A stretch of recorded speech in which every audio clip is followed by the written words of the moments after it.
الحمد لله رب العالمين والصلاة والسلام على سيد الأنبياء والمرسلين أما بعد فأعوذ بالله من الشيطان الرجيم بسم الله الرحمن الرحيم قال الله تعالى في القرآن المجيد والفرقان الحميد ذلك بأنهم قالوا إنما البيع مثل الربا وأحل الله البيع وحرم الربا صدق الله العظيم وصدق رسوله النبي الكريم الأمين قال الله تعالى في شان حبيبه إن الله وملائكته يصلون على النبي يا أيها الذين آمنوا صلوا عليه وسلموا تسليما اللهم صل على روح محمد في الأرباب اللهم صل على جسد محمد في الأجساد اللهم صل على قبر محمد في القبور۔ قرآن مجید فرقان حمید سورہ بقرہ کی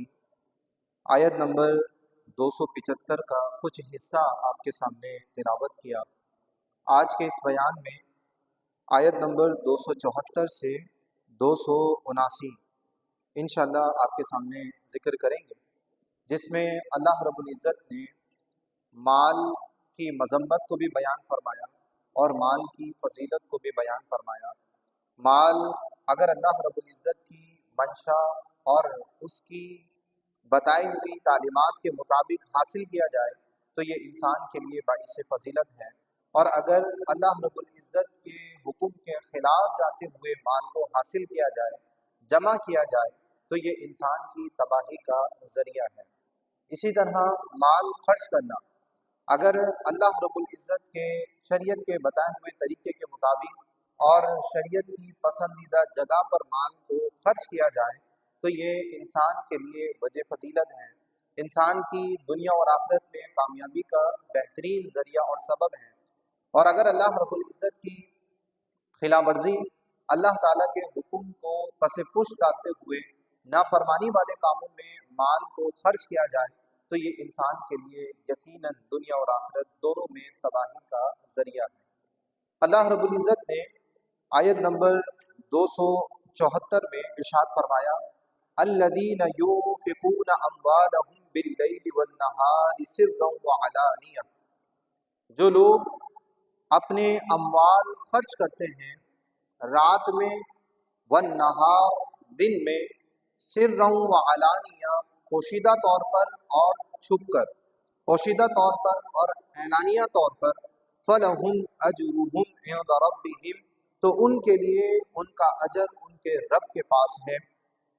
ولا خوف علیہم ولا هم یحزنون، اور ان پر نہ کوئی خوف ہوگا اور نہ ہی وہ غمگین ہوں گے۔ یہ آیت کریمہ حضرت امیر المؤمنین حضرت سیدنا صدیق اکبر رضی اللہ تعالی عنہ کے حوالے سے نازل ہوئی کہ آپ نے اللہ رب العزت کی بارگاہ میں 40,000 دینار اس انداز میں صدقہ کیے کہ 10,000 دن میں، 10,000 رات میں، 10,000 درہم و دینار آپ نے چھپ کر اور 10,000 اعلانیہ طور پر ظاہری انداز میں آپ نے اللہ رب العزت کی رضا کے لیے خرچ کیے، تو اللہ تعالیٰ نے آپ کے اس خرچ کو عظیم تر فرمایا اور فرمایا الذین ينفقون اموالهم باللیل والنہار، جو اپنے اموال رات اور دن میں خرچ کرتے ہیں،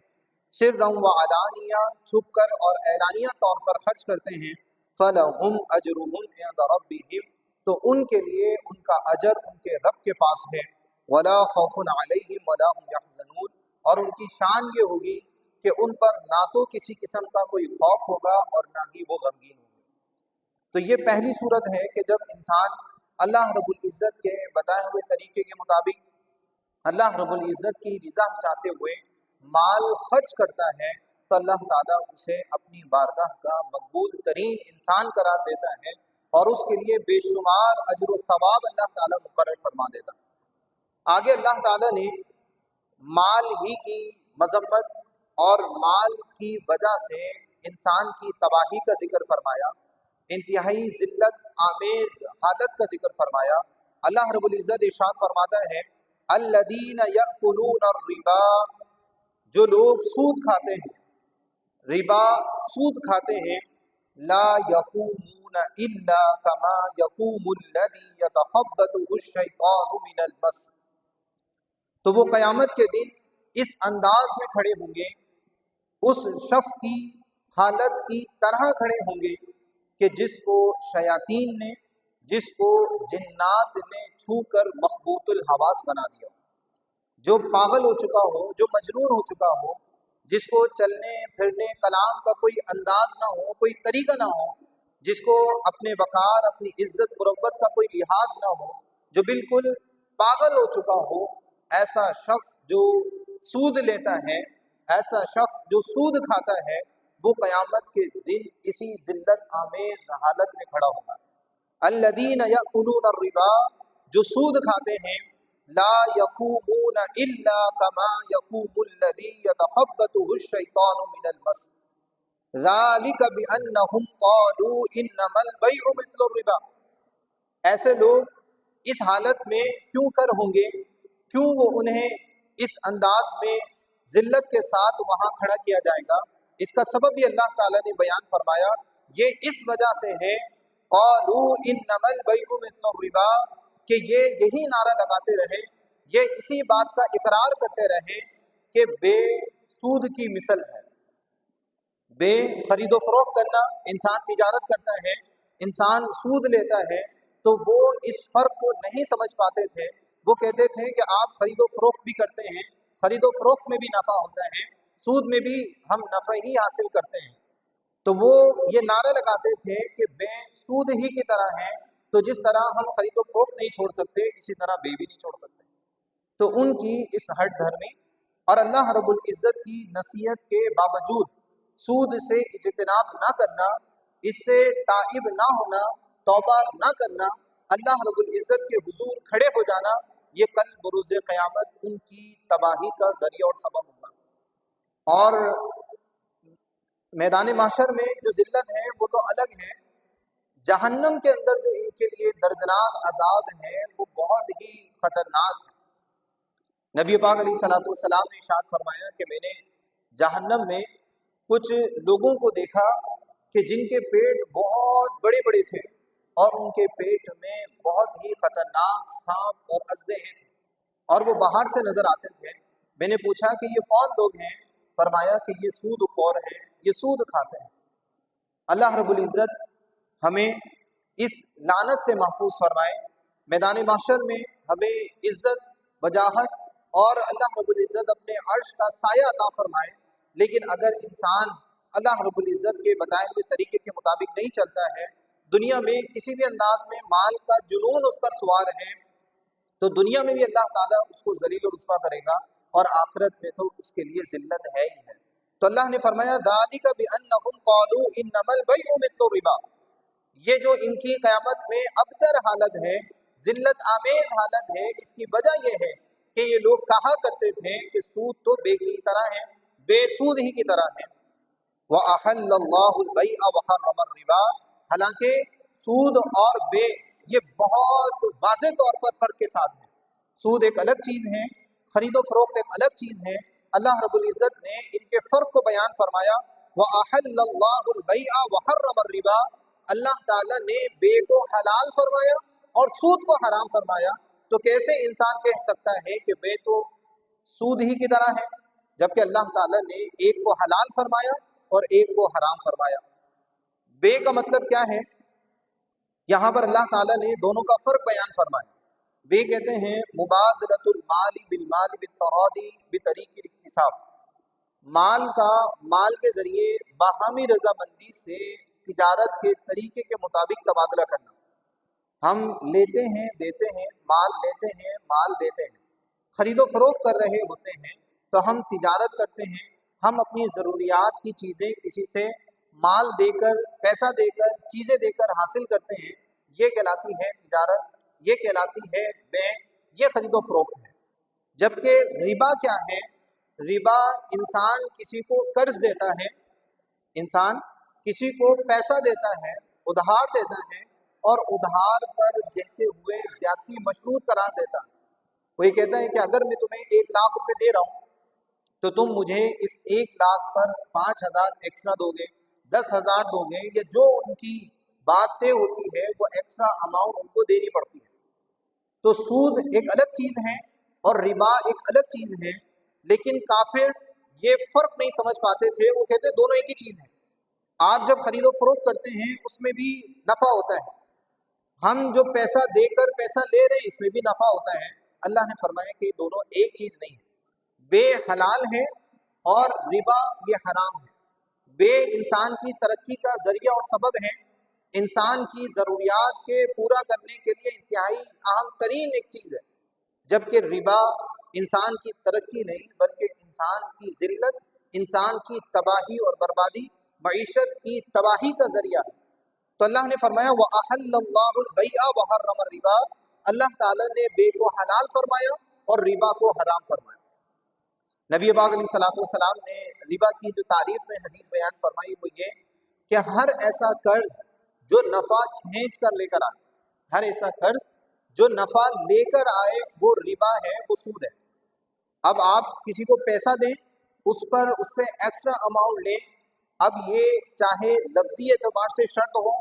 کہ میں تمہیں 1,00,000 دے رہا ہوں، 50,000 دے رہا ہوں اور اتنے میں زیادہ لوں گا، یا پھر عرفی اعتبار سے یہ مشروط ہو، عرف میں مارکیٹ میں یہی چل رہا ہو کہ جب آپ کو پیسوں کی ضرورت ہوتی ہے، آپ کسی سے پیسہ لینے جاتے ہیں، اگرچہ وہاں بات زیادتی کی نہیں ہوتی لیکن وہ یقینی طور پر اس اصل رقم پر کچھ بڑھا کر ہی دیتا ہے، تو یہ بھی ربا ہی ہے، یہ بھی مشروط زیادتی ہے جو ربا ہے، سود ہے، جس کی حرمت اللہ نے بیان فرمائی۔ وَأَحَلَّ اللَّهُ الْبَيْعَ وَحَرَّمَ الرِّبَا، یہ ہر مسلمان کو ذہن میں رکھنا چاہیے کہ اللہ تعالیٰ نے بے کو حلال فرمایا ہے، ربا سود کو حرام فرمایا ہے، بے کو حلال فرمایا ہے، سود کو حرام فرمایا۔ پھر آگے فرمایا فَمَا جَاءَهُ مَوْعِظَةٌ مِّن رَّبِّهِ، جسے اس کے رب کے پاس سے نصیحت آ جائے، جس کے پاس اس کے رب کا حکم آ جائے کہ بے کے ذریعے تم نفع حاصل کر سکتے ہو، سود کے ذریعے نفع حاصل نہیں کر سکتے، بے تمہارے رب نے تمہارے لیے حلال کی ہے اور سود تمہارے رب نے تمہارے لیے حرام فرمایا ہے، جس کے پاس اس رب کی طرف سے، اس کے رب کی طرف سے نصیحت آ جائے، فنتہا،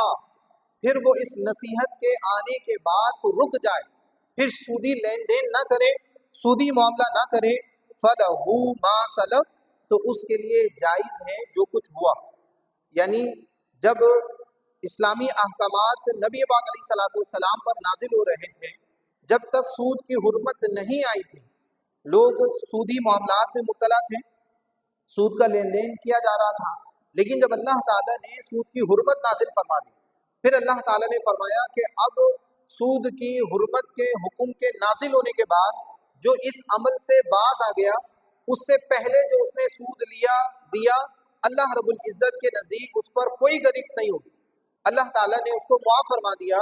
فَلَهُ مَا سَلَف، تو اس کے لیے وہ تمام تر امر جائز ہو گیا جو اس نے کیا،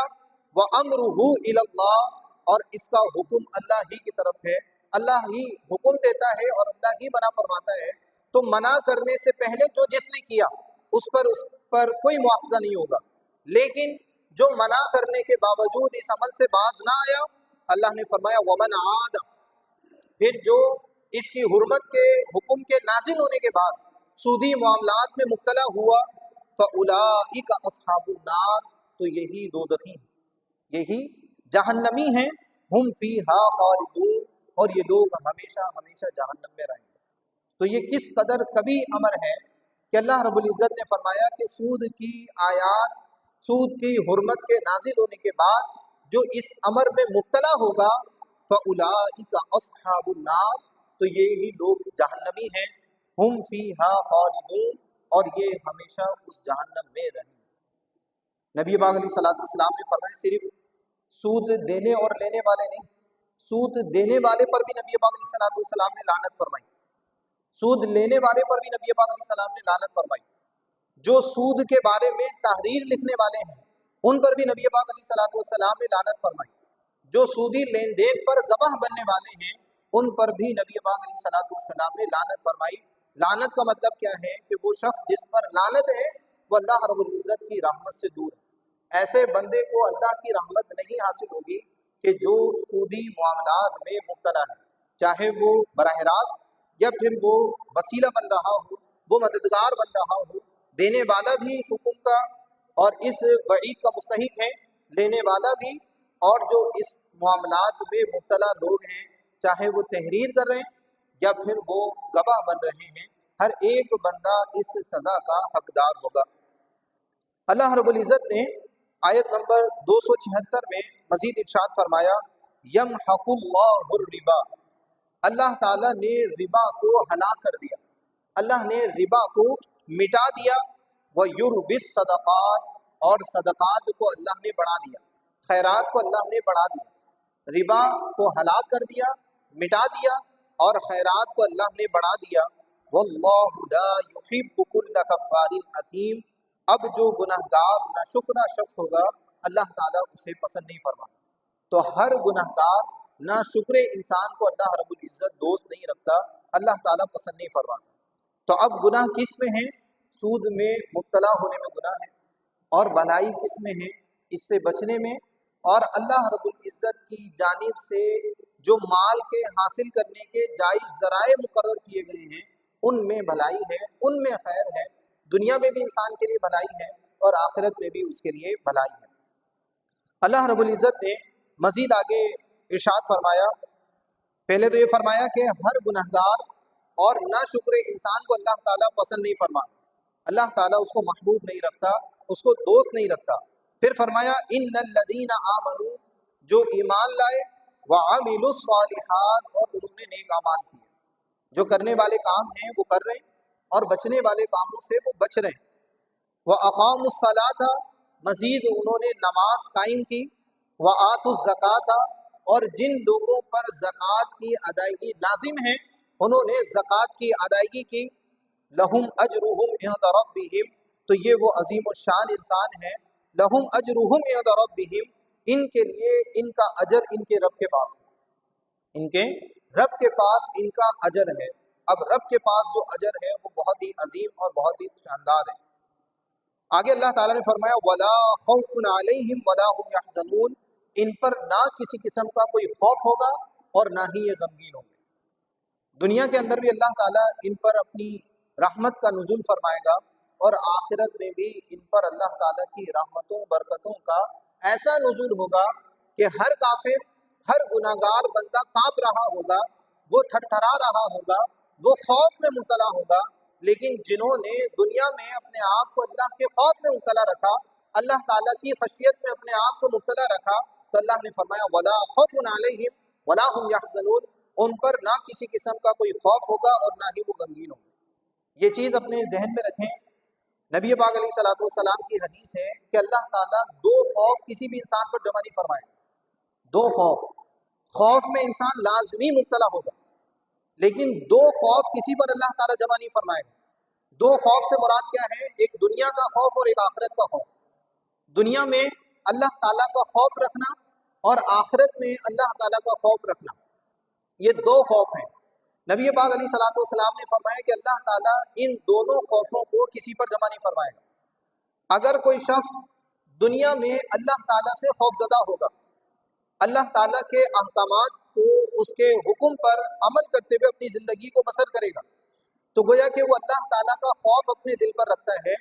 اسے اللہ رب العزت کی بارگاہ میں جانے کا خوف ہے کہ میں اپنے رب کے حضور حاضر ہوں گا اور وہاں کیا جواب دوں گا، تو اس لیے وہ گناہوں سے اپنے آپ کو بچا کر رکھتا ہے، سود جیسی لعنت والی چیز سے اپنے آپ کو بچا کر رکھتا ہے۔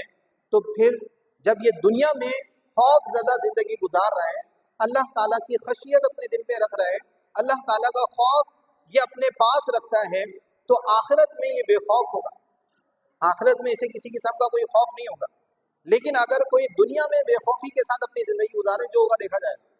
جیسے مرضی زندگی گزار رہے، اللہ تعالیٰ کے احکامات سننے کے باوجود وہ اس پر اس کے تقاضے کے مطابق عمل نہیں کر رہا، یہ سن ہی نہیں رہا، یہ دونوں چیزیں انسان کے لیے قابل گرفت ہیں۔ تو اگر کوئی دنیا میں کسی بھی طرح بے خوفی کی زندگی گزارے گا، اللہ تعالیٰ کے احکامات کو پس پشت ڈال کر رکھے گا، تو جب وہ قیامت کے دن اٹھے گا تو اس پر انتہائی زیادہ خوف ہوگا۔ لیکن اللہ نے کیا فرمایا؟ ان الذین آمنوا، جو ایمان لائے، وعملوا الصالحات، اور انہوں نے نیک اعمال کیے، واقاموا الصلاۃ، نماز انہوں نے قائم کی، وآتوا الزکاۃ، زکوٰۃ انہوں نے ادا کی، لہم اجرہم عند ربہم، ایسے ہی عظیم الشان لوگوں کے لیے اللہ رب العزت کے پاس شاندار اجر ہے۔ ولا خوف علیہم ولا هم یحزنون، یہ چونکہ ساری زندگی اللہ پر ایمان اور نیک اعمال حاصل کرتے رہے، نیک اعمال کرتے رہے، اللہ کا خوف رکھتے رہے، جب یہ قیامت میں آئیں گے تو ان پر کسی قسم کا کوئی خوف نہیں ہوگا، انہیں کسی قسم کی کوئی وحشت نہیں ہوگی، گھبراہٹ نہیں ہوگی، کسی قسم کا کوئی غم نہیں ہوگا، بلکہ اللہ رب العزت کے عرش کے سائے میں ان کو جگہ دی جائے گی اور ان کے لیے عزتیں وہاں پر بہت زیادہ ہوں گی۔ تو لا خوف علیہم ولا هم یحزنون۔ پھر فرمایا یا ایھا الذین آمنوا اتقوا اللہ، اے ایمان والو اللہ رب العزت سے ڈرو، وذروا ما بقی من الربا، اور سود میں جو حصہ باقی رہ چکا ہے، جو حصہ تم نے کیا اس کی معافی کا تو بھی ہم نے پڑھا، جو آیت سود کے نازل ہونے سے پہلے جو کسی نے کیا اس پر کوئی گرفت نہیں ہوگی، لیکن جب حرمت کی آیت نازل ہو گئی، ابھی اگر کسی نے کسی سے سودی رقم لینی ہے تو بس اس کو چھوڑ دے، اب اس کو حاصل نہ کرے۔ فرمایا یا ایھا الذین آمنوا اتقوا اللہ، اے ایمان والو اللہ سے ڈرو، وذروا ما بقی من الربا، اور ربا میں سے جو کچھ بچا ہے، سودی معاملات میں سے جو کچھ بچا ہے اس کو چھوڑ دو، ان کنتم مؤمنین، اگر تم ایمان والے ہو۔ یہ حکم جب آیت حرمت نازل ہوئی اس وقت کا ہے، ابھی اگر کوئی سودی لین دین میں مبتلا ہے اس کے لیے حکم یہ ہے کہ وہ جو لے چکا ہے وہ بھی واپس کرے، اور جو ابھی باقی ہے اس کو بھی چھوڑ دے، جو لے چکا ہے اسے، جس سے لیا ہے اس کو واپس کرے، اور جو باقی رہا اس کو چھوڑ دے، اس سے نظر انداز کرے اگر ایمان والے ہیں۔ ان کو تم، اللہ نے فرمایا یا ایھا الذین آمنوا اتقوا اللہ، اس چیز کو اپنے پیش نظر رکھیں کہ اگر اللہ رب العزت کا خوف ہے، اے ایمان والو اگر تم اللہ رب العزت سے ڈرتے ہو تو پھر کیا کرو، وَذَرُوا مَا بَقِيَ مِنَ الرِّبَا، تو تم ربا کا بقیہ حصہ چھوڑ دو، اب جس سے تم نے لینا تھا اسے نہ لو۔ فَإِن لَمْ تَفْعَلُوا، لیکن اگر کوئی اس حکم کے نازل ہونے کے بعد باز نہیں آیا،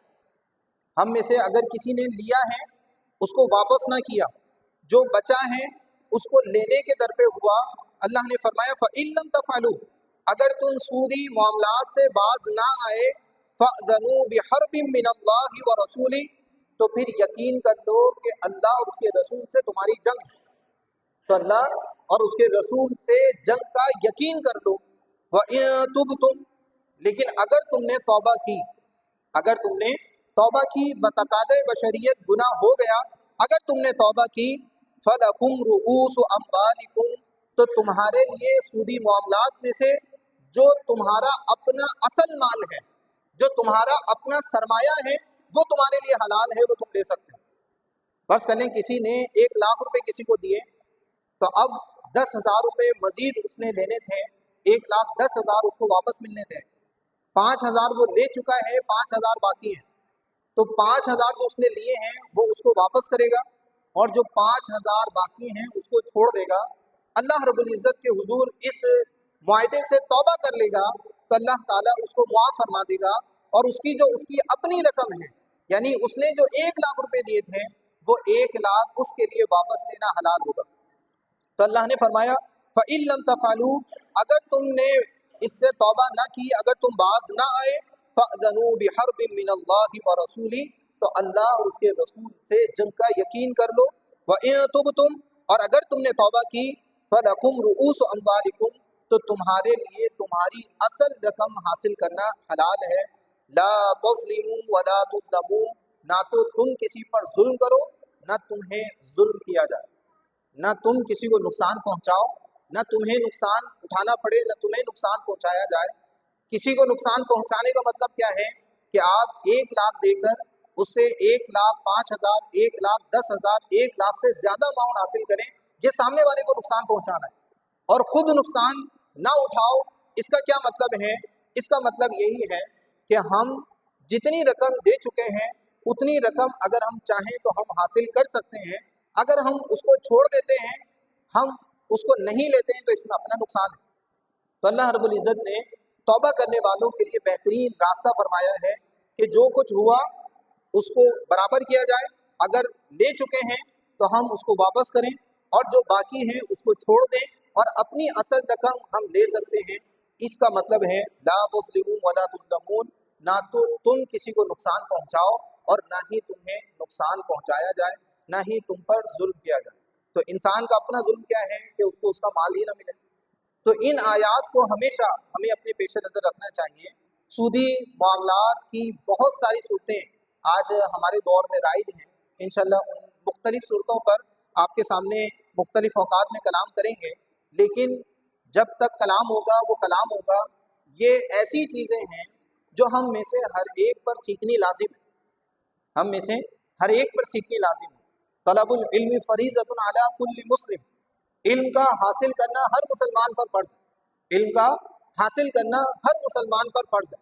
جس طرح ہم اپنے کام کے لیے خود کوشش کرتے ہیں، اسی طرح ہم پر لازم ہے کہ ہم علم دین کو حاصل کرنے کے لیے بھی از خود کوشش کریں، از خود آگے آئیں، از خود اسباب پیدا کریں کہ آپ کو علم حاصل ہو۔ وہ کون سی صورتیں ہیں جنہیں کرنے کی اجازت ہے، وہ کون سی صورتیں ہیں جن سے بچنا لازم ہے۔ انسان کی جیسی جیسی ضروریات بڑھتی ہیں اس طرح اس کو علم سیکھنا بھی لازم ہوتا چلا جاتا ہے۔ جب انسان بلوغت کے قریب آتا ہے تو اس پر طہارت کے مسائل ہیں، نماز کے مسائل ہیں، اسی طرح جب رمضان آتا ہے رمضان کے مسائل ہیں، اگر اس کے پاس مال آ گیا تو زکوٰۃ کے مسائل ہیں، صدقہ فطر کے مسائل ہیں۔ اسی طرح جیسے جیسے اس کی زندگی آگے بڑھتی ہے، نکاح کے معاملات اس کے زندگی کا حصہ بن رہے ہیں، تو نکاح کے مسائل، طلاق کے مسائل، حقوق زوجیت، زوجین کے مابین کیا کیا تقاضے ہیں، شوہر کا بیوی پہ کیا حق ہے، بیوی کا شوہر پر کیا حق ہے، اس کا سیکھنا لازم ہے۔ پھر جب وہ کاروباری زندگی شروع کرتا ہے، کسی جگہ جاب کرتا ہے، اپنا کاروبار کرتا ہے، اپنا بزنس ہے، تو اس پر لازم ہے کہ اپنے معاملات کو سیکھیں کہ اگر وہ کسی کے پاس جاب کر رہا ہے تو جاب کیسے کرے گا، اس کے تقاضے کیا ہیں، اس کو وہاں پر کن کن احتیاطوں کی ضرورت ہے، کون کون سی چیزیں وہ کر سکتا ہے، کون کون سی چیزیں وہاں پر نہیں کر سکتا۔ اگر وہ اپنا کاروبار کر رہا ہے تو کس طرح وہ مال لے سکتا ہے، کس طرح مال دے سکتا ہے، کس طرح اس کے لیے لینا حلال نہیں ہوگا۔ یہ تمام تر وہ چیزیں ہیں جن کا سیکھنا ہر مسلمان پر لازم ہے۔ اگر ہم نہیں سیکھتے ہیں، اگر ہم نہیں سیکھتے ہیں اور پھر گناہ کرتے ہیں تو اس بات کو ذہن میں رکھیے گا کہ اس سے ڈبل گناہ ہے۔ یہ دو گناہ ہیں، ایک علم نہ سیکھنے کا گناہ ہے اور دوسرا گناہ کرنے کا گناہ ہے۔ بعض لوگ سمجھتے ہیں شاید اگر ہم سیکھ لیں گے تو اس کے تقاضے کے مطابق عمل کرنا ہوگا۔ عمل تو کرنا ہی ہے، عمل کرنا ہے۔ جب ہم زندہ ہیں، اللہ تعالیٰ نے ہمیں پیدا کیا ہے تو عمل تو اس کے تقاضے کے مطابق کرنا ہی ہے۔ سیکھ لیں گے تو ہمارے لیے بچت ہے، نہیں سیکھیں گے تو ڈبل گناہ ہے۔ ایک تو ہم نے اس کے تقاضے کے مطابق عمل نہیں کیا، دوسرا ہم نے علم سیکھنے کے حکم پر عمل نہیں کیا، جبکہ علم کا سیکھنا تو ہمارے لیے فرض تھا۔ طلب العلم فریضۃ علی کل مسلم و مسلمہ کے بھی الفاظ ہیں کہ علم کا سیکھنا ہر مسلمان مرد اور ہر مسلمان عورت پر لازم ہے۔ تو اگر کوئی علم نہیں سیکھتا ہے تو نہ سیکھنے کا الگ گناہ ہے۔ پھر اگر اس سے کوئی گناہ صادر ہو جاتا ہے تو اس گناہ کے صادر ہونے کا بھی گناہ ہے اور اس گناہ کے بارے میں نہ سیکھنے کی وجہ سے بھی وہ گناہ گار ہوں۔ تو اس لیے یہ ہماری ذمہ داری ہے کہ ہم شعور رکھنے والے ہیں۔ اللہ تعالیٰ نے ہمیں ذہن دیا ہے، سوچ و فکر دی ہے، اعضاء کی سلامتی کے ساتھ ہمیں اس نے نوازا ہے، تمام تر خوبیاں اس نے ہمیں عطا کی ہیں، تو ہم اپنی زندگی اللہ رب العزت کے بتائے ہوئے طریقے کے مطابق گزاریں۔ اللہ تعالیٰ ہمیں جہاں تک ہو سکتا ہے شرعی تقاضے کے مطابق زندگی گزارنے اور علم کو حاصل کرنے کی توفیق عطا فرمائے۔ وما علینا الا البلاغ۔